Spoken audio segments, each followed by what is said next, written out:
Hello बच्चों, कैसे है सब? बढ़िया. चला तर आपण पाहूया वॉक अ लिटल स्लोअर. पहिल्या कडव्याचा अर्थ समजून घेऊया. Walk a little slower daddy, said a little child so small. I am following in your footsteps and I don't want to fall. आता कसं असतं मुलांनो, प्रत्येक लहान मुलाचं एक लहानपण असतं आणि ते काय करतात तर मोठ्यांचं अनुकरण करत असतात. त्यामुळे काय होतं, पुढची पिढी उत्तम घडावी यासाठी त्यांना मागचा त्या ठिकाणी त्या पुढची पिढी योग्य दिशादर्शक त्यांना मिळत असते आणि ते गरजेचे सुद्धा असते. आपल्याला या कवितेच्या माध्यमातून लहान बालकाचे जे वडील आहे त्यांच्या विनंतीतून अशाच्या अर्थाचे विचार व्यक्त होतात. आपल्याला काय सांगते ते लहान बाळ? बाबा तुम्ही काय करा, थोडेसे सावकाश चला बरं का. Walk a little slower daddy. पप्पा तुम्ही थोडे हळू चला. का बरं अशी विनंती का बरं करता येते छोटंसं बाळ? अशी विनंती बाळक यासाठी करत आहे की वडिलांना त्या ठिकाणी त्यांच्या पावलाच्या पाठीमागे असलेले जे छटा आहे ते लहान मुलाला दिसायला पाहिजे. तो काय म्हणतो, तुमच्या पावलावर पाऊल ठेवून मी चालत आहे आणि मला अडखळून पडण्याची इच्छा नाही आहे. म्हणजे बालकाला वडिलांप्रमाणे आपले जीवन जगायचे, त्यात त्याला अपयश नको आहे. त्याची इच्छा आहे की त्याच्या वडिलांसारखंच त्याला त्या ठिकाणी स्वाभिमानाने जीवन जगायचे. त्यामुळे तुम्ही सावकाशपणे चाललात तर मीही तुमचे अनुकरण करून तुमच्याचप्रमाणे योग्य मार्गाने आयुष्याची वाटचाल करू शकेल, असं ते लहान बालक कोणाला म्हणत आहे? त्याच्या पप्पाला.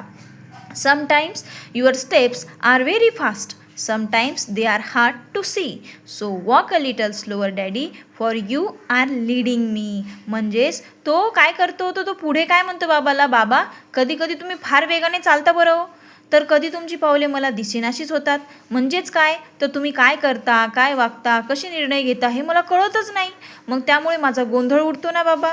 मग तुम्ही काय करा, तुमचे निर्णय थोडेसे सावकाश घ्या, मला समजतील असे घ्या, म्हणजे जेणेकरून मी तुमचं अनुकरण करू शकेल. स्वतःबरोबर त्या ठिकाणी सांभाळून पुढे न्या आणि मला तुमच्या आधाराची गरज आहे. तिसऱ्या स्टांजामध्ये काय सांगतायत पोएट्री आपल्याला?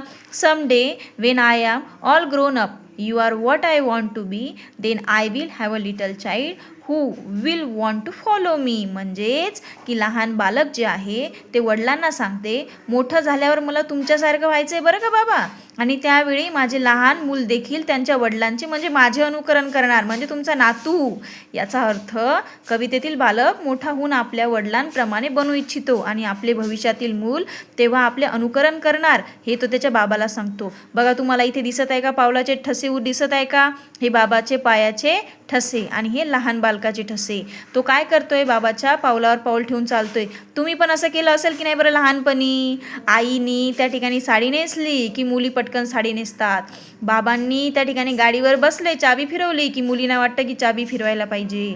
मुलांचंही तसं असतं. बाबाने असं वाटलं काही काम केलं की आम्ही सुद्धा ते करू शकतो असं वाटतं.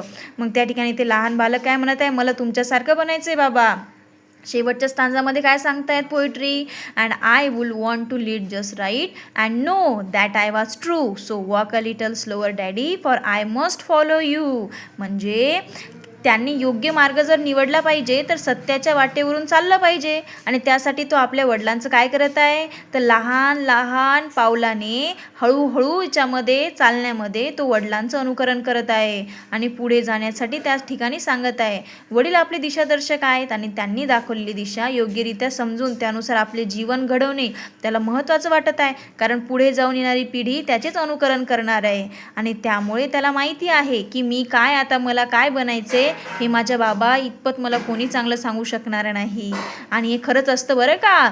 आपले त्या ठिकाणी मार्गदर्शक, गुरु, आदर्श आपले वडील असतात. Author unknown, walk a little slower daddy, अशा पद्धतीने आपली इयत्ता 9वीची कविता या ठिकाणी आपण समजून घेतली. समोरचा पाठ तुम्हाला लवकर हवा असेल तर चॅनलला सबस्क्राईब करा, लाईक करा आणि तुमच्या मित्रमंडळीमध्ये शेअर करा. थँक्यू.